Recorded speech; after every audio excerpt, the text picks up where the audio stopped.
한국여론연구소 이은영 소장, 한국인사이트연구소 전민기 팀장, 어서 오세요. 안녕하세요. 자, 이은영 소장 가져오신 숫자는? 저는 이제 퍼센트가 아니고 명으로 해서 갖고 왔는데요. 40명을 갖고 왔습니다. 40명? 예. 이번에 20대 국회 본회의에 개근한 모범 의원이 40명이라고 하거든요. 개근? 예. 한 번도 안 한 빠진? 번도 안 빠진 의원이 예, 40명이래요. 그렇게 있어요? 40명? 그 문희상 의원, 육선의 문희상 의원, 이인영 의원, 사선의 이인영 의원 등 대부분이 좀 민주당 의원이더라고요. 예. 그리고 그 반대편에 서 있는 그 본회의에 이제 사전 신고 같은 거 안 하고 무단 결석한 비율이 10%가 넘는 의원이 66명 정도 된대요. 근데 이게 이제 전체 의원의 한 22% 수준인데 예. 그 통합당 소속 의원들이 48명으로 거의 좀 상당수를 차지하고 있었습니다. 그래서 그 통합당 의원 중에서는 8선의 서청원 의원, 3선의 조원진 의원, 4선의 한성교 의원 이 세 분은 총 160회 본회의가 열렸는데 61회나 지금 무단 결석에서 거의 40% 가까이 본회의 참석을 안 한 것으로 나타났습니다. 예. 지금 우리 이은영 소장이 서청원, 조원진, 한선교 세 분을 미래통합당 의원이라고 그랬죠? 아니 죄송합니다. 세 분 다 당적이 틀렸어요. 예.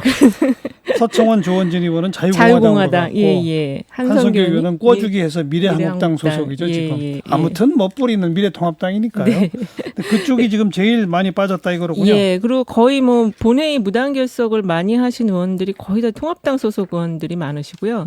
사실 그 본회의에 참석하지 않는다는 거는 상당히 좀 법안 처리에 지연을 시키는 영향을 주는 행위이기 때문에 굉장히 좀 안 좋거든요. 그래서 특히 이 숫자를 뽑아온 건데. 주로 많이 빠진 쪽은 또 다선들이 많죠. 예, 다선이 많습니다. 거의 뭐 3선 이상 의원들이 많으시거든요. 그리고 무단 결석률 높은 순서로 한번 쭉 불러보세요. 불러봐도 될까요? 예. 일단 임재훈 의원 초선으로 사실 40% 정도였고요. 서청원 의원, 조원진, 한선교, 유승민, 홍문종, 김용태, 김무성, 김세연, 김영우, 여상규, 김정훈, 김성찬, 정종섭, 김재원 등 거의 다 통합당 소속. 무단 결석률이 높은 것부터 쭉 순위네요. 네. 반대로 개근하신 분들도 한번 불러주세요. 이분들도요? 네. 좀 너무 많은데. 그래서 문희상, 이인영, 김상희, 권미혁, 권칠승, 기동민, 김경협, 김민기, 김병관, 김병호, 김상희, 김영진, 김정우, 김철민, 김태냥, 박경미, 박광원, 박용진 더 부를까요? 절반밖에 안 왔는데. 박찬대, 박홍근, 백혜련, 서삼석, 소병훈, 송기현, 신동근, 심재권, 안규백, 어기구, 우원식, 유동수, 윤관석, 윤일규, 이인영, 이하경, 이우삼, 인재근, 정춘숙, 조승래, 추미애, 최재성, 허윤정 의원까지 총 40명입니다. 너무 힘들어요. 이름 부르니까.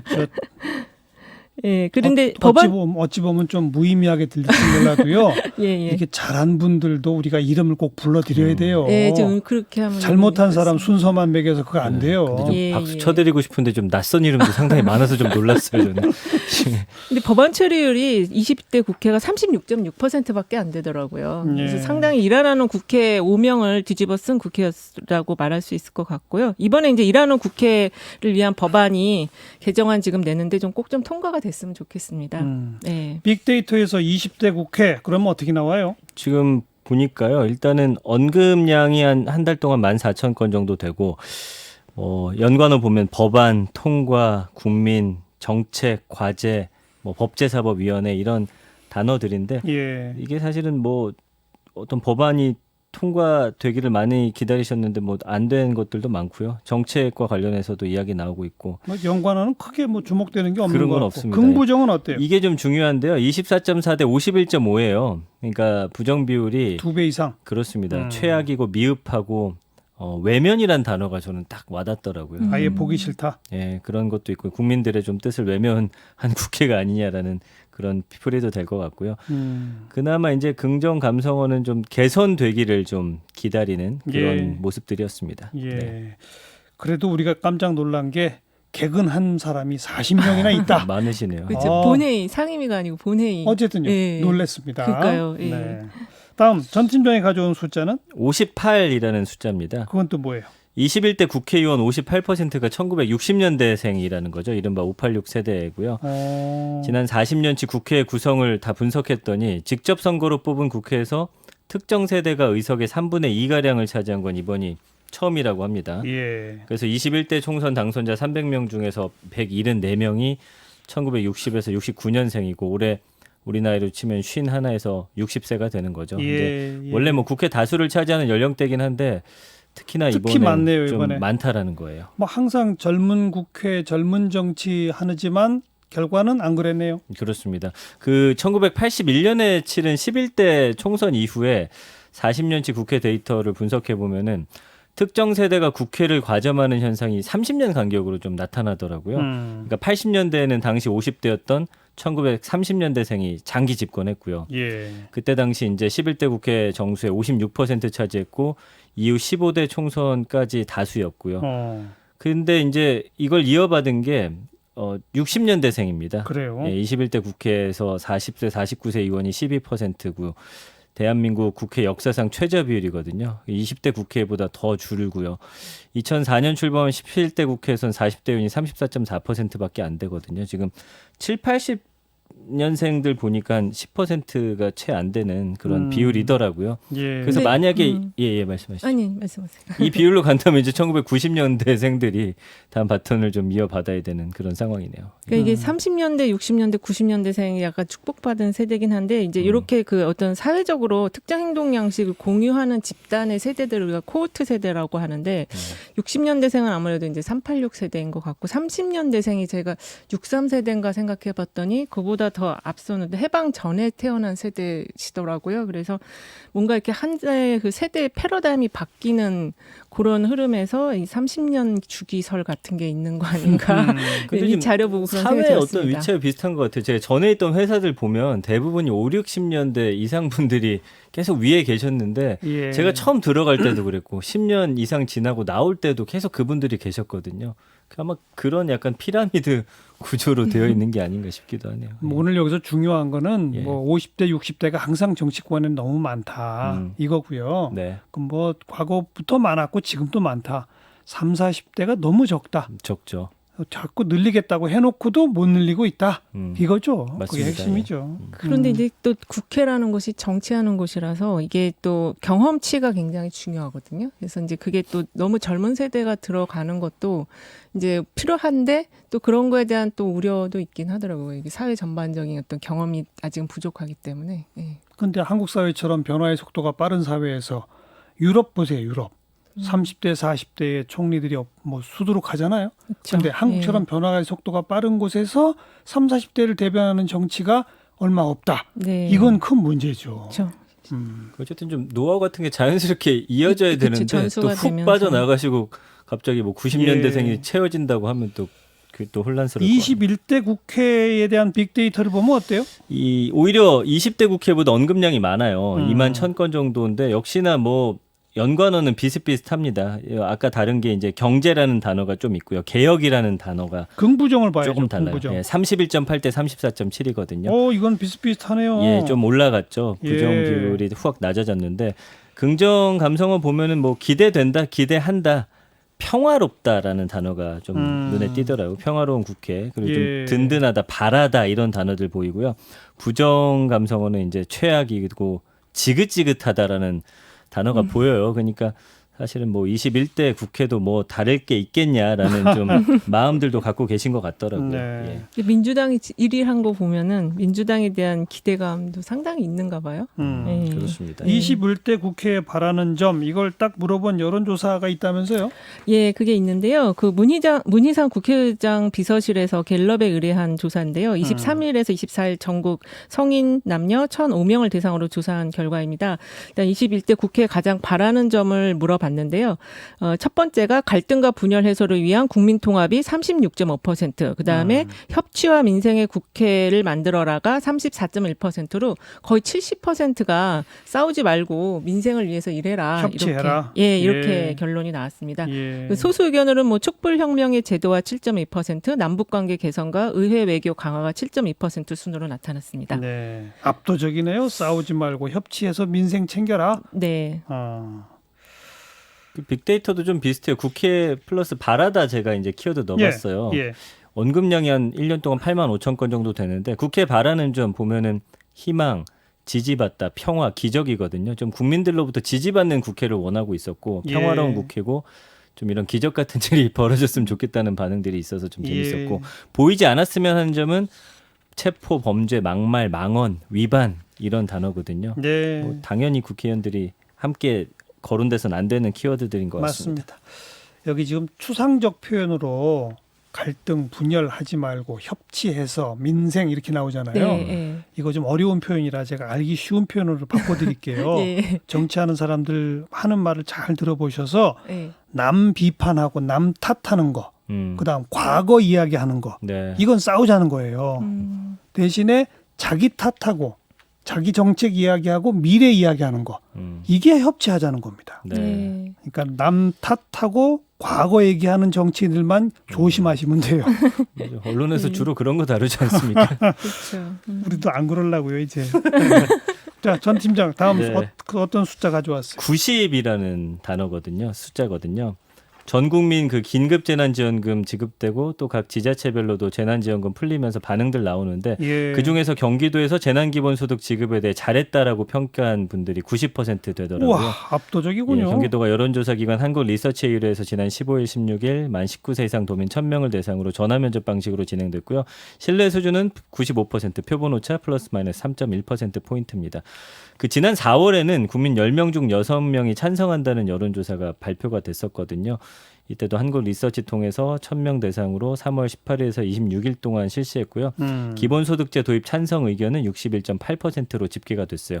2018년, 19년 보니까 56.4%, 57.4%였거든요. 해마다 찬성 비율 높아지더니 이번에 60%를 넘어선 겁니다. 그러니까 그게 4월 조사에 60%로 넘어 올라섰다고 하더니만 네. 실제로 지급한 후에는 잘했다가 90%. 맞아요. 네. 예. 지급이 됐기 때문에 잘했다고 하는 걸로 볼 수도 있을 것 같습니다. 빅데이터 상에도 그렇게 나오죠. 빅데이터 상에도 이제 재밌는 거는 기본소득 자체에 관해서는 28.1대 38.9로 부정이 오히려 높습니다. 긍부정에서 예, 그래서 비용이 든다, 뭐 실패한다, 허무맹랑하다, 포퓰리즘이다 이런 비판들이 있고요. 기본소득이란 단어에 대해서는 그렇죠. 근데 긴급재난지원금을 분석하면은 55.7대 23.1로 확 달라져요. 알겠어요. 예. 그러니까 기본소득은 여전히 아직 추상적이라 그런 거예요. 그렇습니다. 근데 이제 구체적인 긴급재난지원금 이건 필요하지 이렇게 되는 거죠. 그리고 받고 보니 여기 재밌는 키워드 중에 이제 감성어인데 달콤하다라는 단어가 있어요. 그러니까 네. 이게 4월 말 긍부정 비율 보면 36.4대 36.7이었고요. 4월 초만 하더라도 24.3대 39.6이거든요. 예. 저도 아마 이 생각과 비슷했는데 막상 받고 보니 실제로 좀 도움이 되고 또 쓰다 보니 그렇죠. 나쁘지 않다는 생각이 들더라고요. 예. 예. 기본소득이나 뭐 재난 지원금 이런 검색도 많이 하죠. 그렇습니다. 그 기본소득도 한 4만 7천 한 달 동안 4만 7천 건 정도 언급이 됐고요. 일단은 이재명 경기지사 이름이 가장 많이 나오더라고요. 연관어로. 예, 그렇습니다. 그리고 예. 소득, 뭐 경기도, 그 외 정부 지원금, 복지, 국민, 코로나라는 단어도 보이고요. 그 외에 뭐 정책이나 코로나, 세금, 토론, 예산, 핀란드, 효과, 실험 이런 단어도 보이는 게. 실시하고 있는 국가들의 상황은 어떤지 좀 살펴보는 것 더 같아요. 공부를 하는 거죠. 맞습니다. 이제. 그래서 그래도 확실히 긴급 재난지원금 받고 나서 이 기본 소득에 대한 그래도 어느 정도 생각을 갖고 계시고 맞아요. 예전처럼 무조건 반대하기보다는 예. 이 연관어들에서도 나타나지만 좀 이제는 제대로 살펴보려고 하는 그런 그렇죠. 움직임들이 나타나고 있어요. 우리가 보통 여론조사 볼 때 6대4 비율이면 정책을 좀 추진하는데 이제 좀 할만하다 이런 비율로 보는데 지금 찬성이 한 61.8% 나오면 그래도 이제 긍정 부정 비율을 보면 아직도 부정이 더 많잖아요. 기본소득제 쪽에서는. 그러니까는 그래도 그 부정 비율이 많아도 이제 일단은 공론화는 됐다라고 볼 수 있는 숫자인 것 같습니다. 네. 공론화를 넘어서 이게 이제 코로나 여파가 또 1, 2년 갈 거잖아요. 네. 이런 얘기는 계속 이어져 가기 때문에 네. 다음번 대통령 선거의 가장 큰 화두의 하나가 되지 그럴 수도 않을까. 있겠네요. 예. 그런 생각이 돼요. 네, 네. 자, 이은영 소장 또 가져온 숫자는요? 예, 저는 29%를 갖고 왔는데요. 이제 외국에서도 지금 여론조사를 많이 하는데 이 숫자는 이제 아사히 신문이 일본 유권자 1,187명 대상으로 조사한 결과인데 아베 내각 지지율이에요. 예. 현재 지금 29%로 그 아베 내각이 지금 재집권을 했는데 재집권 기간 중에서 제일 지금 낮은 숫자를 보였습니다. 그렇죠. 예. 그리고 이게 지난달 조사보다도 12% 정도 하락을 한 숫자이거든요. 있거든요. 예. 그래서 역시 이제 이렇게 하락한 이유에 대해서는 코로나 대응이 가장 좀 주목할 만한 요인으로 뽑히는 것 같습니다. 현재 예. 일본 정부의 코로나 대응에 대해서는 57%가 부정적으로 평가를 하고 있거든요. 일본 국민들 가운데. 네, 네, 예.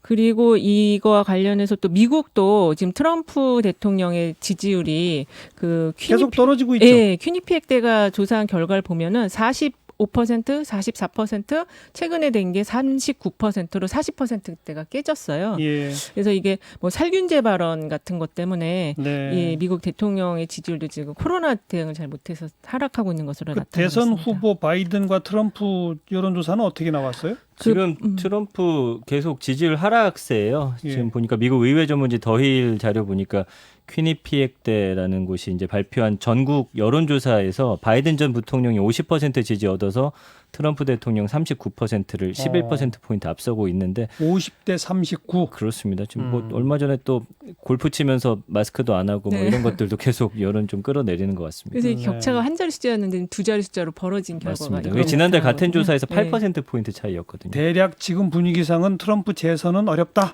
그래 보이네요. 어. 예. 이제 어딘지 정확히 기억 안 나는데 지난번 대선 때 이제 트럼프 이길 거라고 했던 곳이 이번에 보니까 안 지는 된다고 걸로. 아.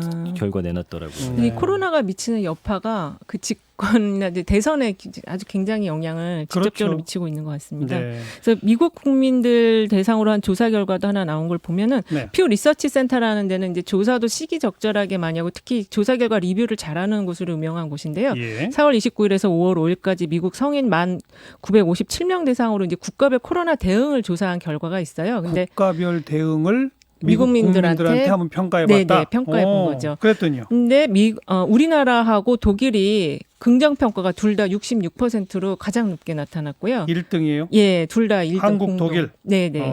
그리고 영국이 49%로 그 다음 순이었고 미국은 47%. 자기 나라는 한 47% 정도로 중간 정도 예. 이하의 부정 평가가 더 많은 그런 평가를 했습니다. 예. 그리고 중국은 34%, 일본은 아예 그 숫자에 평가에 나오지 않는 정도로 평가가 굉장히 박하게 나왔습니다. 미국 사람들이 중국을 되게 지금 뭐 안 좋게 비판하고 싫어하는데 일본은 그보다 낮아요? 네. 오.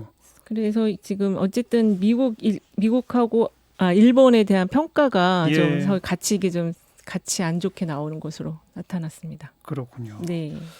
딴 건 몰라도 아베 우리 국민들 입장에서는 그 초강경파 아베 빨리 좀 어떻게 됐으면 싶었는데 참 다행스러운 얘기고 그죠? 근데 예. 분위기들 이러다가도 꼭 아베 살아나는 거 보면 전 신기하더라고요. 뭐 여러 위기 때마다 그 위기 때 주로 예. 살아났던 게 외교 관계나 뭐 이제 경제를 끌어들여가지고 이번엔 좀 진짜 했는데, 바뀌었으면 예, 좋겠습니다. 이번에는 조금 그러기 쉽지 않아 보이는 것 같습니다. 네. 미국에서도 평가가 안 좋은 걸 보면. 또 트럼프 재선 어렵다는 것도 뭐 반가운 소식. 그렇습니다. 한국여론연구소 이은영 소장, 한국인사이트 연구소 전민기 팀장 수고하셨어요. 고맙습니다. 네, 감사합니다.